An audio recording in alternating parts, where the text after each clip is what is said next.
The first light of dawn crept through the cracks of the slave quarters as Esther awoke, her body still aching from yesterday's labor. At 42, she had spent nearly 3 decades in the Thornhill mansion, her hands crafting elaborate meals that had made Master William Thornhill one of Charleston's most celebrated hosts. Her reputation as a cook had spread throughout the city's elite circles, though few who savored her creations ever spared a thought for the woman behind them. Esther rose silently, careful not to wake Ida, the young house slave who shared her small room.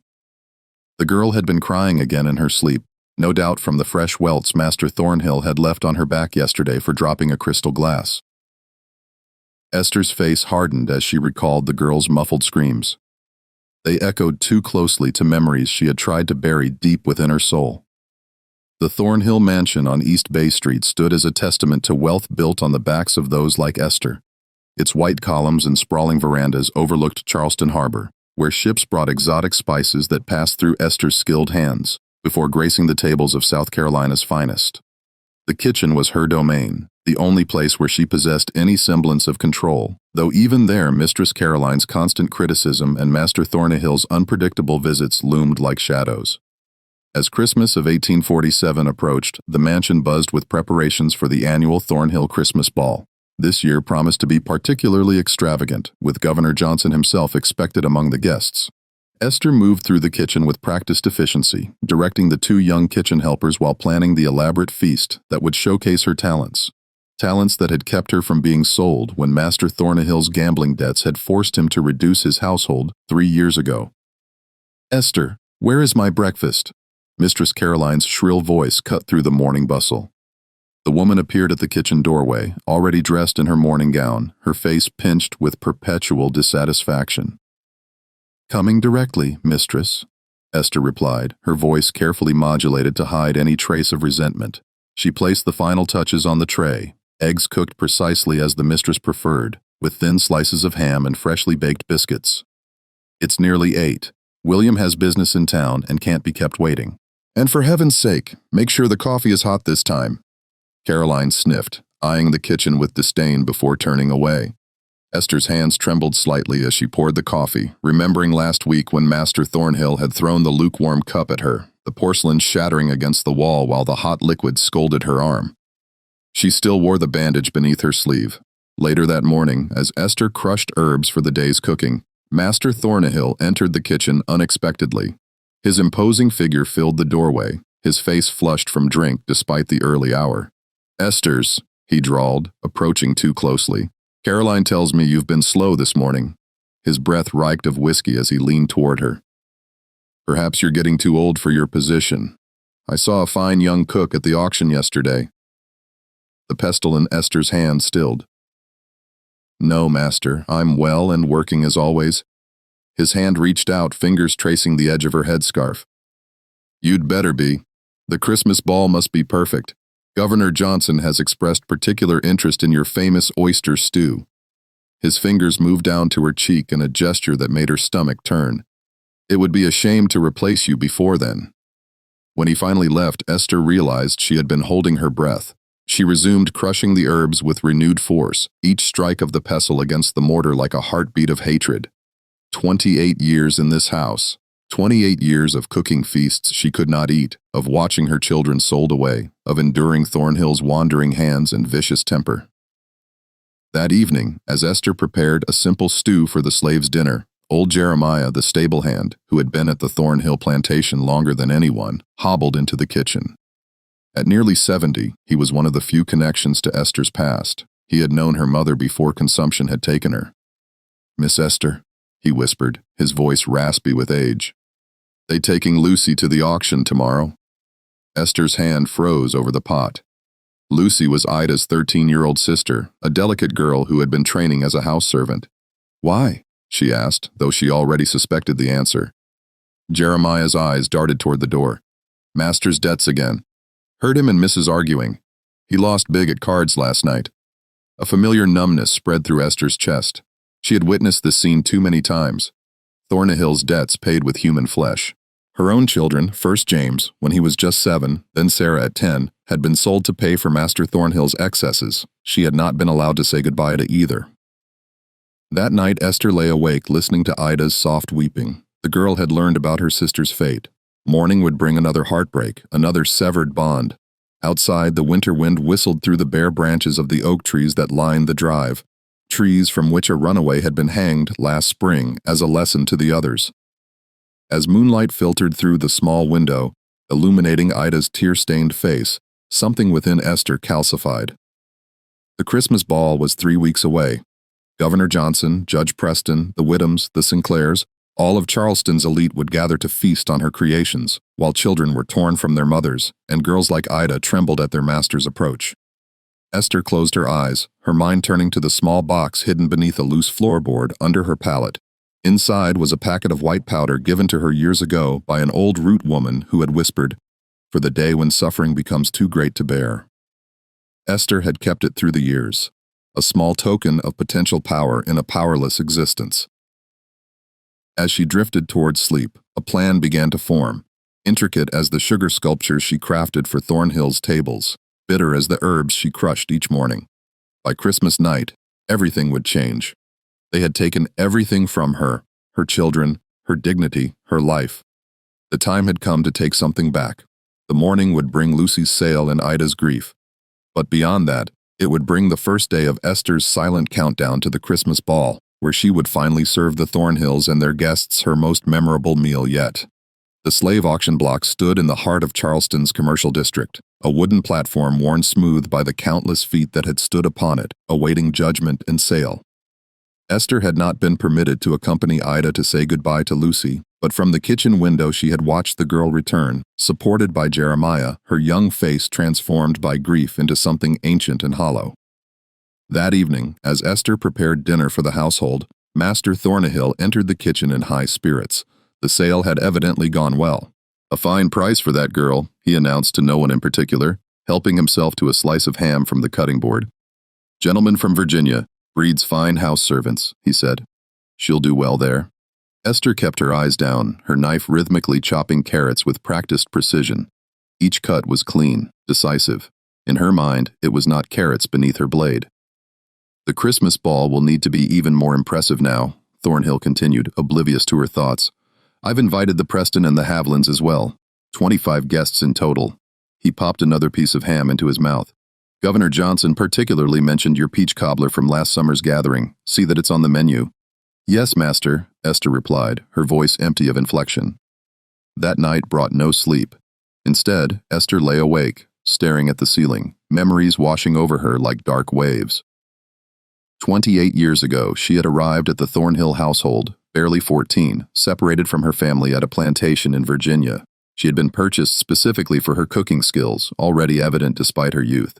Master Thornhill's father had been alive then, a man whose cruelty was cold and calculating rather than volatile like his son's. She remembered her first beating earned for oversalting a stew, the birth of her son James in the small room she now shared with Ida, the joy of his small hand in hers as she taught him to identify herbs in the kitchen garden.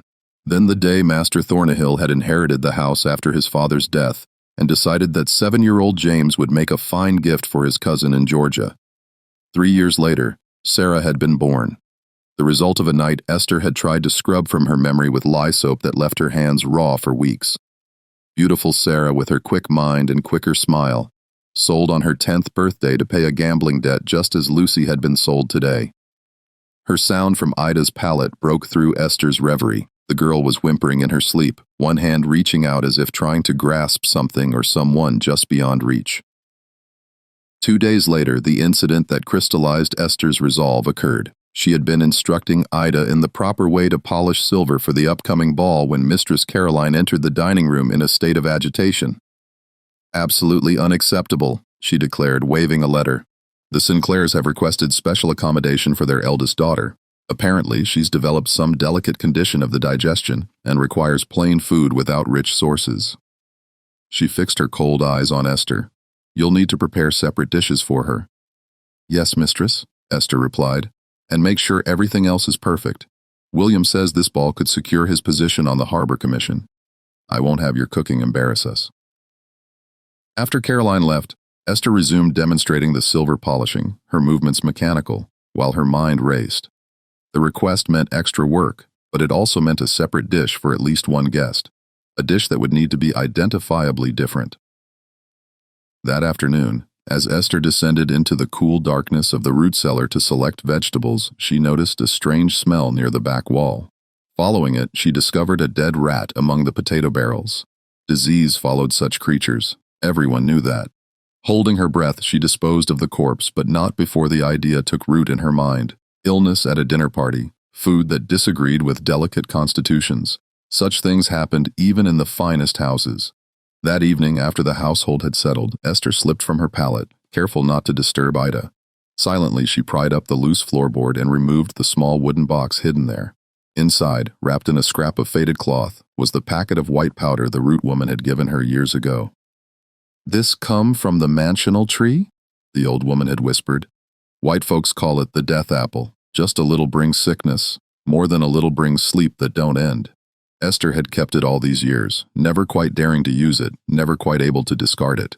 Now, by the faint moonlight streaming through the window, she studied the innocuous powder. It looked like flour or fine sugar, substances that passed through her hands daily as she created delicacies for the Thornhill table. A sound from outside froze her in place. Quickly, she rewrapped the packet and returned it to its hiding place. Tomorrow would begin 3 weeks of intense preparation for the Christmas ball. 3 weeks to refine her plan to decide who would merely suffer and who would never rise from the Thornhill table again. The following morning brought a fresh horror that shattered any lingering doubts in Esther's mind. She was kneading dough for the day's bread when a commotion in the yard drew her to the window. Master Thornhill stood over Jeremiah. The elderly stable hand doubled over on the ground. Even from a distance, Esther could see blood darkening the old man's shirt. "Thieving old devil," Thornhill's voice carried clearly. "Do you think I don't inventory my liquor?" Esther watched, hands coated in flour, as Thornhill delivered another kick to Jeremiah's ribs. The old man made no sound now, his body simply absorbing the blows. Beside Thornhill stood Mr. Parsons, the overseer, holding a half-empty bottle of Master's prized bourbon. Later, Esther learned the truth from Samuel, the young stable boy. Jeremiah had taken the alcohol not for himself, but as medicine for his rheumatism that had grown unbearable with the winter cold. The punishment had been 10 lashes, followed by Thornhill's drunken beating. That night, Esther slipped away to the small shed, where Jeremiah lay on a pallet of straw, his back a crosshatch of open wounds. She brought picuses of herbs to draw out infection, and a small portion of the kitchen's precious honey to help with healing. "Ah, you shouldn't risk it, Miss Esther," Jeremiah whispered, his voice breaking with pain as she gently applied the pus. "Hush now," she replied, her movements sure, despite the poor light from the single candle she'd brought. "We look after our own." Jeremiah's GNL'd hand caught hers. "He's talking of selling me south," he said. "Say I'm too old for keeping now." Esther felt something tear inside her. Jeremiah had been the one constant throughout her years at the Thornhill household. He had held her when she wept for her children, had slipped extra food to her when she was pregnant, had been grandfather to James and Sarah in a place where family bonds were severed as casually as rotten threads. When she asked, her voice strangled after Christmas, "Heard him tell Parsons." Jeremiah's eyes, cloudy with cataracts and age, fixed on a point beyond her shoulder. "Don't matter much. Don't think I'll heal right from this beating anyway." 3 days later, Jeremiah's prediction proved accurate. Infection set into his wounds, bringing fever and delirium. Esther begged to be allowed to care for him, but Mistress Caroline refused. "You have preparations for the ball," she said dismissively. "Sons will see to him." Parsons' idea of seeing to the old man consisted of moving him to an isolated shed at the edge of the property to prevent his moans from disturbing the household. When Esther finally managed to slip away to check on him, she found him burning with fever, his wounds putrid, his breathing labored. She held water to his cracked lips, but he could barely swallow. "My Sarah," he mumbled, mistaking her for someone from his past. "My sweet girl." By morning, Jeremiah was dead. He was buried in the slave cemetery beyond the kitchen garden with no ceremony, his grave marked only by a small stone Esther placed there when no one was watching. That night, kneeling beside her pallet while Ida slept, Esther removed the mansional powder from its hiding place. In the darkness, she made her final decision. This would not be a random act of vengeance. It would be justice, calculated, measured, and precise as her cooking. Master Thornhill, Mistress Caroline, and the overseer Parsons would receive the fullest measure. The others, the guests who dined and laughed while people like Jeremiah suffered, they would taste enough to remember this Christmas ball for whatever remained of their lives. As she concealed the powder again, Esther felt a strange calm descend. Fear and doubt fell away, replaced by a clarity of purpose she had not known since being torn from her family as a girl. For the first time in decades, she felt she was choosing her own path rather than following one forced upon her. 2 weeks remained until Christmas. 2 weeks to perfect her plan to ensure that no suspicion would fall on her or any other slave in the household. 2 weeks until she would finally balance the scales that had been weighted against her from birth. With Jeremiah's unmarked grave still fresh in the slave cemetery, Esther moved through the Thornhill mansion like a ghost, present but unseen as she always had been. Yet inside something had fundamentally changed. Each command she obeyed, each dish she prepared, each yes mistress that passed her lips was now merely a performance. The final act before the curtain would fall on Christmas night. The mansion transformed around her as preparations for the ball intensified. Garlands of pine and holly adorned the banisters and mantels. Candles by the hundred were delivered and arranged in silver candelabras. The crystal and china were inspected piece by Mistress Caroline, who found fault with the slightest water spot or tarnish. "These plates show fingerprints, Esther," she complained one afternoon, holding a Wedgwood plate to the light. "Have Ida washed them again? And mind she doesn't break any. They were my grandmother's." In the kitchen, Esther's authority was absolute. Even Mistress Caroline rarely interfered with the actual cooking, knowing that Esther's reputation among Charleston's elite was a valuable social currency. This autonomy would be critical to Esther's plan. 10 days before Christmas, Esther began testing. In a small shed behind the kitchen garden, where she sometimes dried herbs, she carefully opened the packet of mansional powder. Using the tip of a knife, she placed a minuscule amount in a cup of broth, then fed it to one of the stray cats that lingered around the property. The animal became violently ill, but recovered by the next day. She adjusted the dose slightly for a second test. This time, the cat slept for nearly a day, but eventually staggered to its feet, disoriented but alive. The third test, with a measure she judged to be approximately double the second dose, proved fatal within hours. Esther recorded these measurements precisely in her mind, committing them to memory alongside her recipes. The powder had no distinctive smell and only the faintest bitter taste that would be easily masked by strong flavors, especially in holiday dishes heavy with spices, sugar, and spirits. The menu for the Christmas ball had been set weeks ago. Oyster stew to begin, followed by glazed ham, roast duck, and beef tenderloin. Side dishes would include sweet potatoes with bourbon, creamed spinach, and Carolina rice pilaf.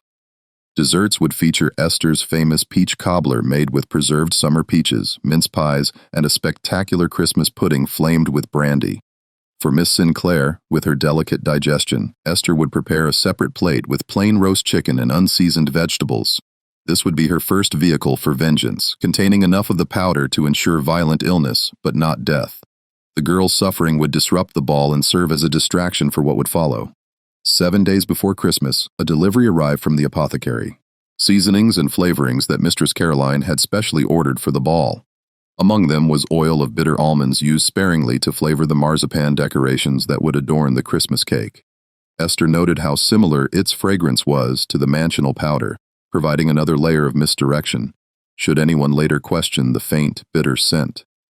The elaborate planning helped distract Esther from the hollow-eyed grief of Ida, who moved through her tasks like a sleepwalker since Lucy's sale.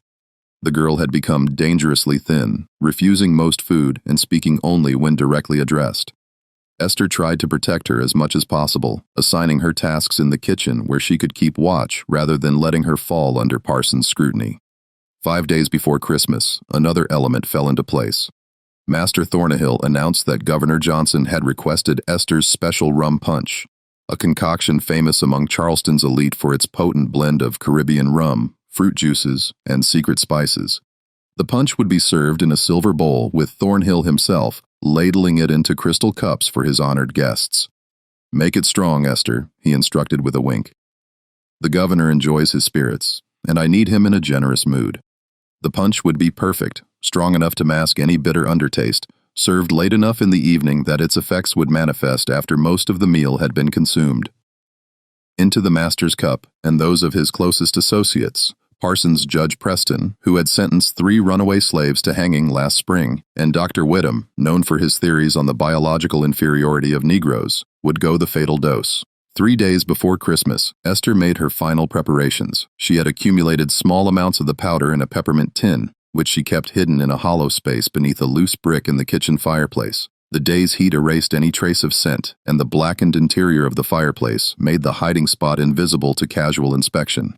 She also began subtly establishing her alibi, complaining of an ache in her joints, believable at her age, and in the damp December weather. She made sure several house slaves and even Mistress Caroline observed her moving more slowly, occasionally rubbing her wrists or knees. "Don't you dare fall ill before the ball," Carolyn warned. "I don't care if you collapse afterward, but you will see this event through perfectly." "Yes, mistress," Esther replied, eyes downcast to hide the cold hatred that flashed through them. "I wouldn't miss it for the world." 2 nights before Christmas, Esther awoke to the sound of Ida weeping in her sleep again. The girl's thin body shook with sobs, her arms wrapped around herself as if trying to hold something or someone that wasn't there. Gently, Esther stroked her brow until the sobbing subsided. In that moment, looking down at Ida's tear-stained face, Esther realized she needed to protect the girl from what was to come. After the Christmas ball, there would be investigations, accusations, perhaps violent reprisals against the household slaves. Ida, in her fragile state, might break under questioning or punishment. The next morning, Esther approached Samuel, the young stable hand who had been close to Jeremiah. "There's a man in the marsh settlement," she whispered when they were momentarily alone as he delivered firewood to the kitchen. "Old Julius. He helps people sometimes disappear north." Samuel's eyes widened. Such talk was dangerous, punishable by death if overheard by the wrong ears. "Why are you telling me this?" he asked, voice barely audible. "After the ball, there might be trouble here," Esther said. "Bad trouble. Ida needs to be gone before then. Can you help?" Samuel hesitated only briefly before nodding. "For Jeremiah," he murmured, "and for Lucy." That night, Esther slipped half of her monthly ration of cornmeal and a precious silver spoon she had stolen from the kitchen into Ida's small bundle of possessions. The spoon could be sold or traded for safe passage once they reached the marsh settlement. Samuel had agreed to guide Ida away during the chaos of the ball preparations, when the household's attention would be focused entirely on the arriving guests. Christmas Eve arrived crisp and clear, the kind of winter day that Charleston's elite considered perfect for social gatherings. The mansion hummed with activity as final preparations were made, greenery was refreshed, candles were positioned, and the dining room was transformed into a glittering showcase of Thornhill wealth and prestige. In the kitchen, Esther worked with methodical precision, directing the 2 assistant cooks and several house slaves temporarily assigned to help. The oysters were shucked, the hams glazed, the duck and beef prepared for roasting. The peach cobbler cooled on the windowsill, and the Christmas pudding sat ready for its dramatic flaming. Mistress Caroline made frequent appearances, inspecting every detail with critical eyes. Master Thornhill visited only once, helping himself to a slice of ham and a glass of the rum punch base that Esther was preparing. "Perfect," he declared after tasting the punch. "Add more rum to the final mixture. I want everyone in fine spirits tonight." As the winter sun began to set, casting long shadows across the kitchen garden, Esther sent most of the helpers away to prepare themselves for serving duties. Alone in the kitchen at last, she moved swiftly.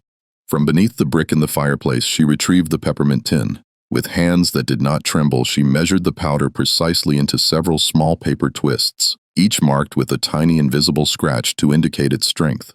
These she concealed within her clothing, secured in the secret pocket she had sewn into her apron. The remainder of the powder went back into its hiding place, insurance should anything go wrong with the initial plan. As she finished, Ida appeared at the kitchen door dressed in her serving clothes, her face still bearing the hollow look that had haunted it since Lucy's sale. "Miss Esther," she said softly, "Samuel says to tell you it's arranged for tonight during the fireworks display." Esther nodded, then moved to embrace the girl. "Perhaps for the last time. You listen to Samuel," she whispered. "You run and don't look back. Find your way north. Find freedom." Ida pulled back, confusion in her eyes. "Aren't you coming too?" Esther shook her head.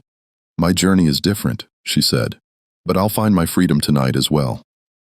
Before Ida could question further, the back door opened, and the other house slaves began returning to collect the first trays of appetizers. The ball was about to begin, the final act, was about to play out. As Esther arranged oysters on silver platters, she felt a strange sense of calm. For 28 years, she had been merely an instrument of the Thornhills' pleasure and status, her skills exploited, her body violated, her children torn away. Tonight, the Thornhills and their guests would become instruments of her justice. Outside, carriages began to arrive, their wheels crunching on the gravel drive. Ladies in silk and velvet, gentlemen in fine wool and starched linen would soon fill the mansion, laughing and drinking, never sparing a thought for the hands that prepared their feast or the lives destroyed to build their fortune. Esther straightened her apron and checked that the paper twists were secure in their hidden pocket. The time had come to serve her masterpiece, a meal that Charleston society would never forget. The Thornhill mansion blazed with light as Charleston's elite arrived for the Christmas ball. Carriages lined the circular drive, depositing ladies in rustling silk gowns and gentlemen in formal evening wear. Inside the grand hallway echoed with laughter and conversation as servants took coats and offered trays of champagne to arriving guests. In the kitchen, Esther moved with the practiced efficiency of decades, directing the final preparations with quiet authority. The oyster stew simmered gently, releasing aromas of cream and cherry. The glazed ham rested before carving, its surface caramelized to a perfect mahogany sheen. Duck and beef roasted in the large ovens, their drippings collected for the rich sauces that would accompany them.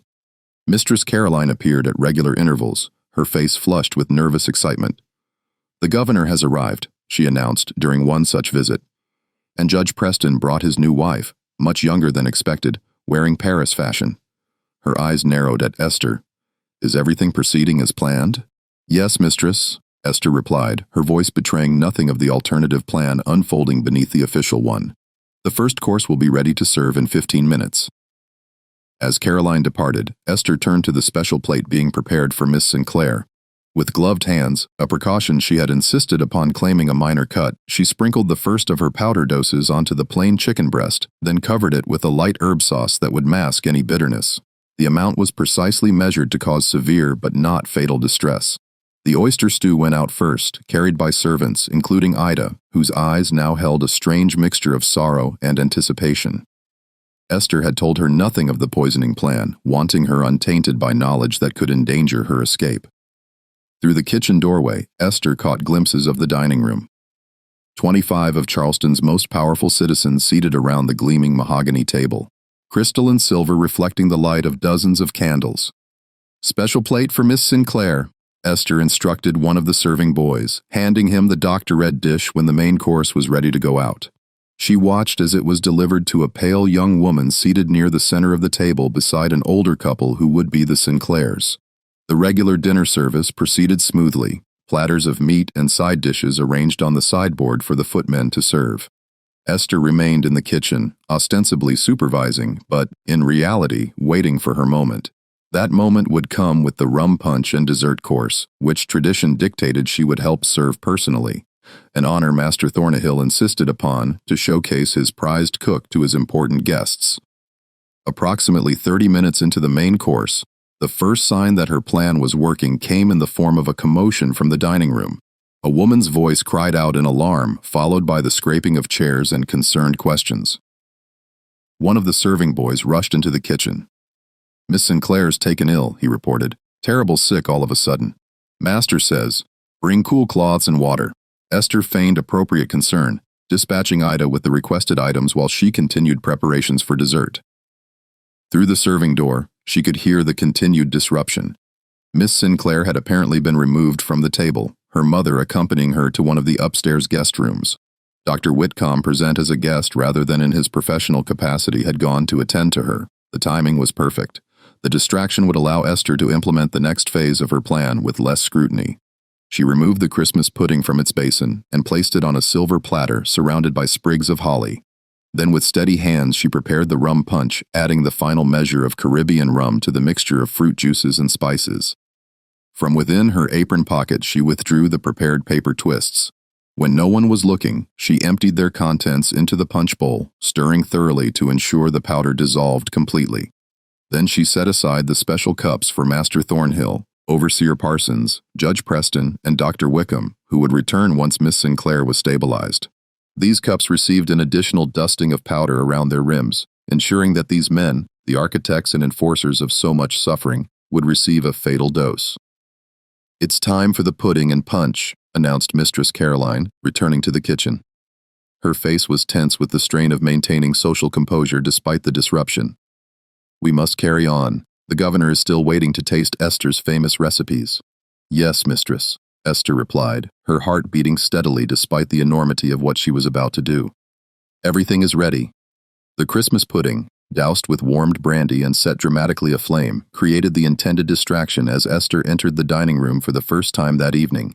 Guests exclaimed and applauded at the spectacle, temporarily forgetting the unfortunate incident with Miss Sinclair. Behind the pudding came Master Thornhill, carrying the silver punch bowl with exaggerated ceremony. "My friends," he announced to the assembled guests, "while we are all concerned for young Miss Sinclair, Dr. Whittam assures me she will recover with rest. Let us continue our celebration with Esther's legendary rum punch, which Governor Johnson has been anticipating all evening." Esther stood near the sideboard, slicing the pudding and placing portions onto dessert plates that Ida and the other servants distributed. From this position, she could observe as Thornhill ladled the punch into crystal cups, making a show of serving Governor Johnson first, followed by the specially prepared cups for his favorite associates. "To a prosperous new year," Thornhill proposed, raising his cup. The guests followed suit, then drank deeply of the potent mixture. Esther watched, her face an impassive mask that revealed nothing of the satisfaction she felt as her oppressors unwittingly consumed their own destruction. The punch was strong and sweet, the Caribbean rum masking any bitter undertaste from the mansional powder. Several guests requested second cups, which Thornhill happily provided. As the dessert service continued, Esther moved about the room, accepting compliments on her cooking with the same humble demeanor she had perfected over decades.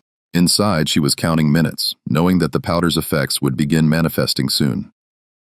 The first sign came as she was serving a portion of peach cobbler to Mrs. Havland. Across the room, Overseer Parsons grabbed suddenly at his collar, his face flushing a deep red. "William," he gasped to Master Thornhill, "the room is unbearably hot, is it not?"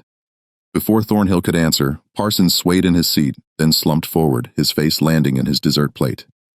For a moment, the tableau froze, guests uncertain whether this was merely the result of excessive drink, a common enough occurrence at Charleston social gatherings. Then Judge Preston clutched at his throat, his eyes widening in alarm. "I cannot," he gasped before a violent convulsion shook his substantial frame. His wife screamed as he collapsed beside her, pulling the tablecloth and sending crystal glasses shattering to the floor. Chaos erupted in the dining room. Dr. Whitcomb, who had just returned from attending to Miss Sinclair, rushed to Judge Preston's side only to stagger himself, pressing a hand to his chest as beads of sweat appeared on his forehead. "What is happening?" Mistress Caroline shrieked, her carefully cultivated composure shattering as Master Thornhill himself began to cough violently, his face contorting in pain. "Poison!" someone shouted, and the room exploded into panic. Ladies fainted, gentlemen called for their carriages, and the governor's security details swarmed around him, though he appeared unaffected, having consumed less of the punch than the others.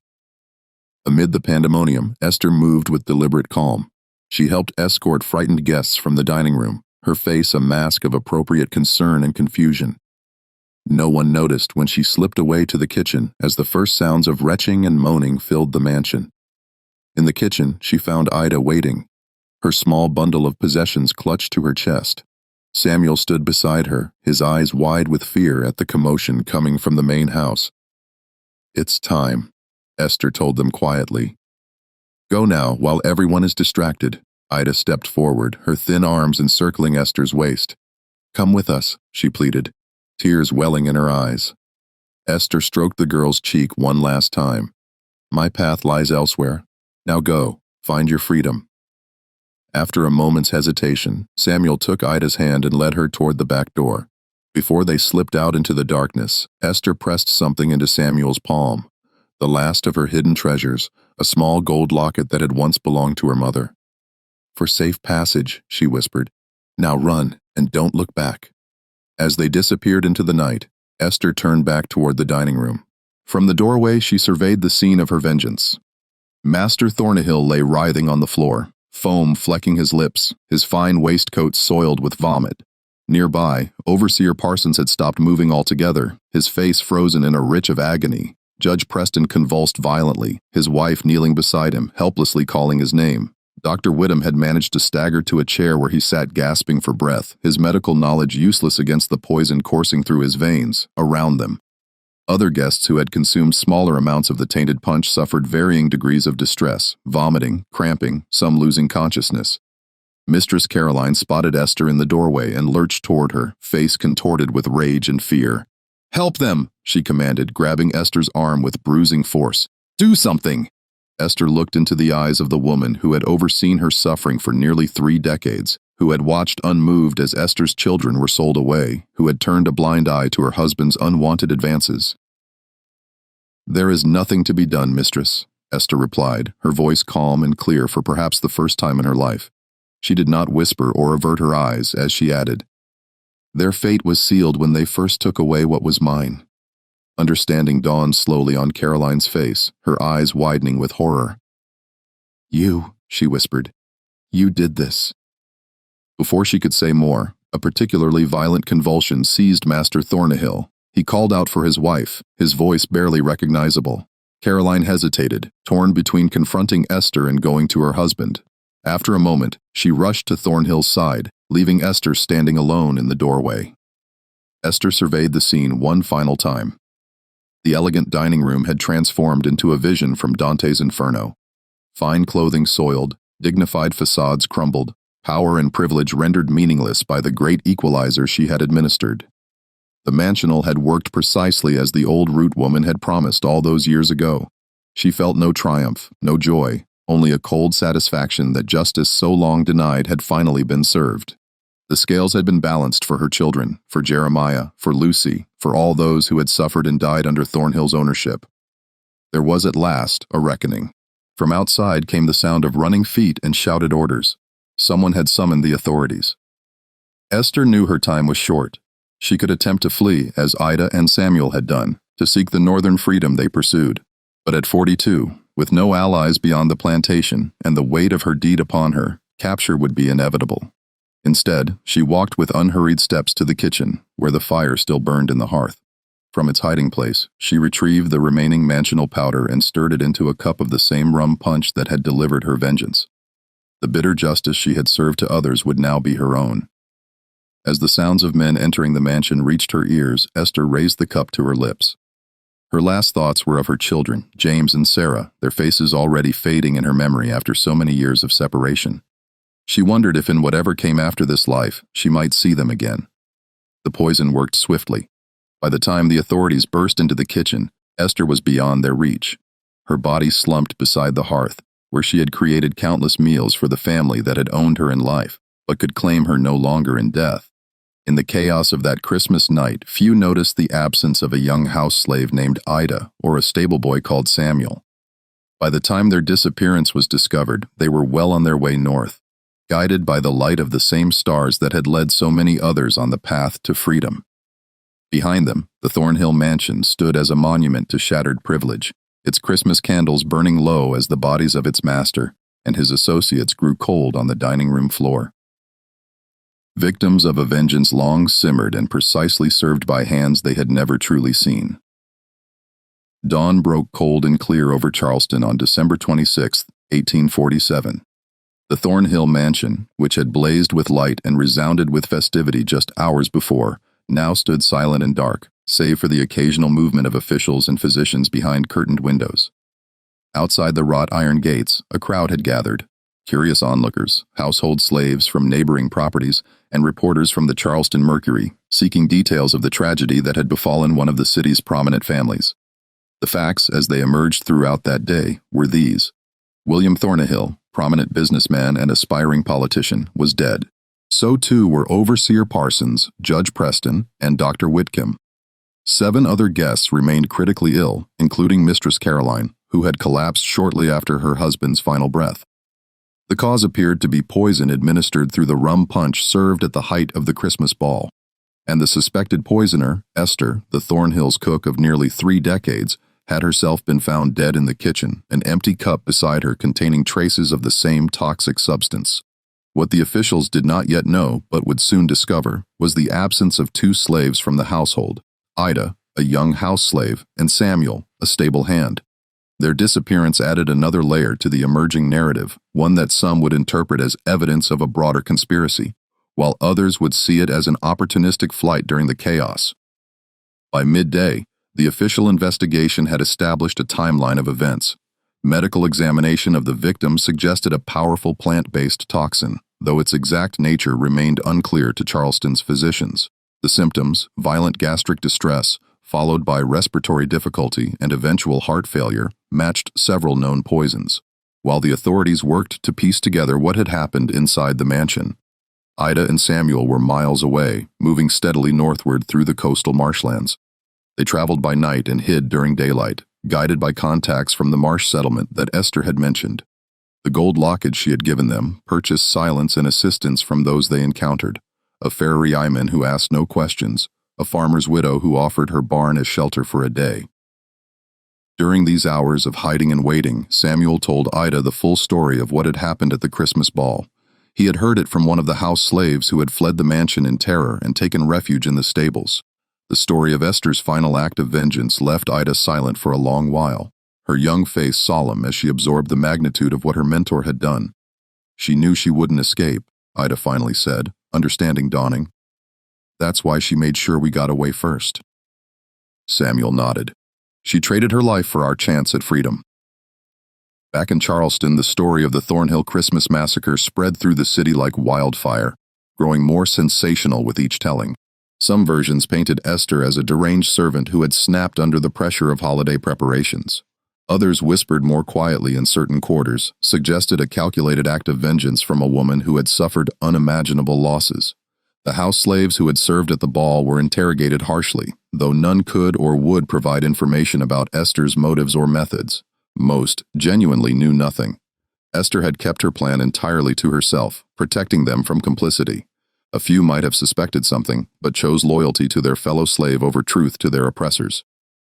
3 days after Christmas, a special edition of the Charleston Mercury carried the headline, "Christ Poisoning, Prominent Citizens Murdered by Vengeful Slave." The article detailed William Thornhill's history as a fair and generous master while describing Esther as sullen and secretive by nature, harboring unknown grievances. No mention was made of her children sold away, of Jeremiah's death, or of Lucy's recent sale.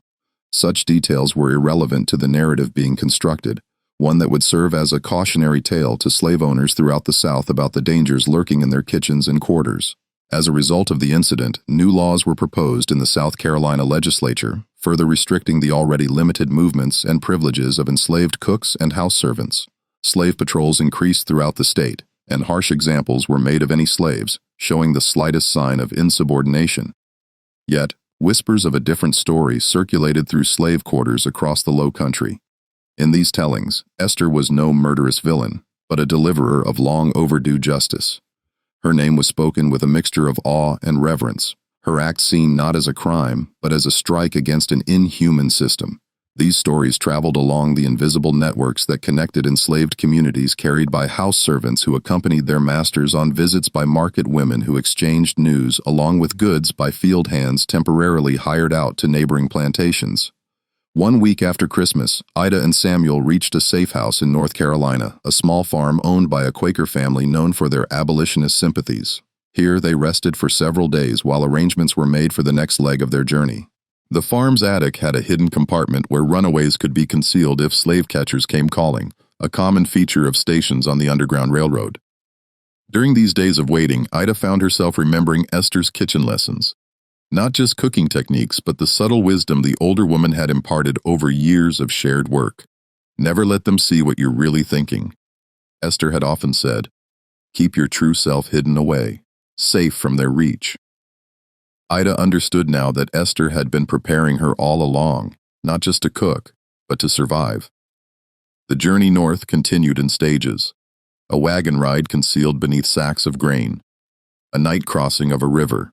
Days of walking through winter woods guided by the North Star. With each mile, the fear of pursuit gradually diminished, though it never entirely disappeared. The deeper they moved into free states, the more they encountered others like themselves. Men and women who had fled bondage in search of the liberty that was their birthright. By late February 1848, Ida and Samuel reached Philadelphia, where they connected with members of the Pennsylvania Anti-Slavery Society. These abolitionists helped them establish new identities and find work. Ida as a domestic servant for a sympathetic Quaker family, Samuel as a stable hand at a busy downtown livery. They lived separately but met when possible, bound by their shared journey and the memory of those left behind. On one such meeting in early spring, walking through a Philadelphia park where the first crocuses pushed through the thawing earth, Ida revealed something she had kept secret since their escape. She knew what would happen to her, Ida said quietly. The night before the ball, Esther told me she'd find her freedom too, but in a different way. I didn't understand then what she meant. Samuel was silent for a moment, then said she chose her own way out after making them pay for what they'd done. Ida nodded, tears welling in her eyes. Do you think she found peace in the end? Samuel looked up at the vast sky arching above Philadelphia, the same sky that stretched over Charleston, over the unmarked grave where Esther now lay. I believe she did, he said finally. She settled accounts that had been open far too long. As spring bloomed into summer, news from the South became increasingly distant, like scenes from another life.